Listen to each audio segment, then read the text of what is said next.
You had a treaty signed between the Jews, the Christians, and the Muslims, who were the three main religious parties at the time.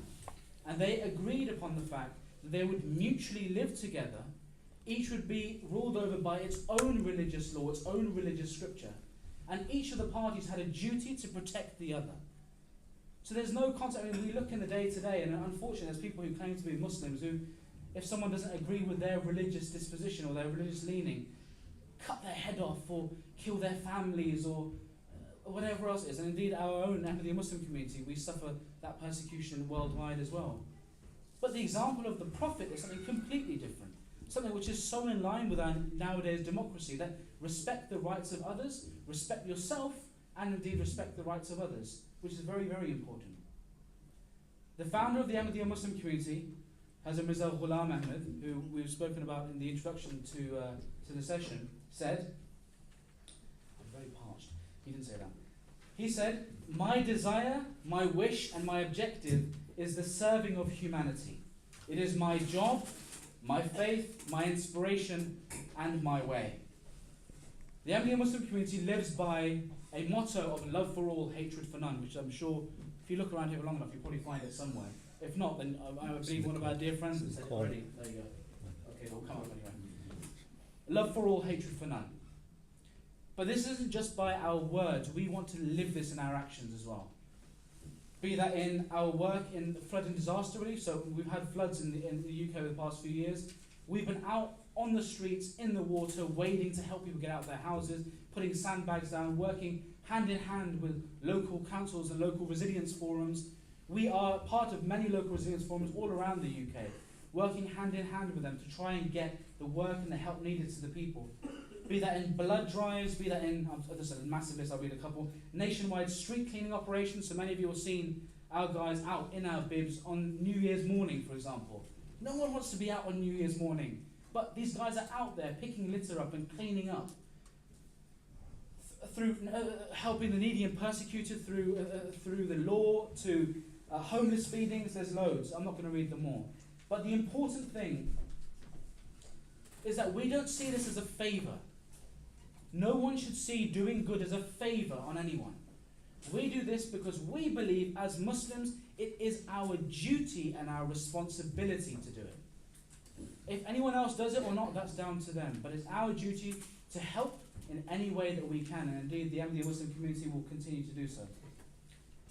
We are led and headed by a religious leader. We've talked about the caliphate already. So after who we believe was the promised Messiah, Mirza Ghulam Ahmad, who came and claimed to be the fulfillment of the prophecy of a latter-day individual. All major religions prophesied the coming of a latter-day individual.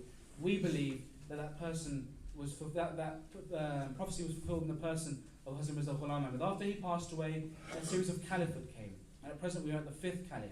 His name is Hazrat Mirza Mansoor Ahmad. And he resides in a residence at the London's oldest mosque, which was introduced earlier on. Now this man is a man who goes about on a day-to-day basis talking about the need for us to establish peace. Not only is it just to an audience like this, and of course esteemed as we all are, and of course esteemed as you all are, an important thing to get out to 100 people, but going out on TV channels and radio stations, to Capitol Hill, to EU Parliament, to Westminster, getting out to the places, to the people that make those decisions. And I think it's a very important thing, as has already been mentioned, the need for our leaders to take responsibility and to tell the policymakers what to do and where to do it, in order that we can make the right decisions together. Policy is one thing and religion is another, and of course there's a complete divide. There's a difference between the two. But that's not to say that they both can't talk to each other, which I think is one thing which is very much lacking in the day-to-day. In fact, just recently, just a week ago, 2 weeks ago, we had our International Peace Symposium, which took place in Britain's biggest mosque. Incidentally, it's my house, which is quite nice. But other than that, the stadiums will be at the door in a second. The International Peace Symposium brought together around 800 people, and that's simply because we didn't want to open it to everyone. We invited 800 people from the House of Commons, from the House of Lords. Max Hill QC, who's the government's independent reviewer for terrorism, was there as well as many media outlets. And the fundamental thing that we were talking about was the need to establish peace. Curbing the arms trade, for example. So where are these weapons coming from? There's much talk about it, but where is it coming from? The need to curb the arms trade, the need to remove the illiteracy that's rife around the world right now? How is it still in the modern day where we can stand here and talk, where our children, I've got a 4.5-year-old son who can speak more words and read better than so many people around the country, indeed around the world.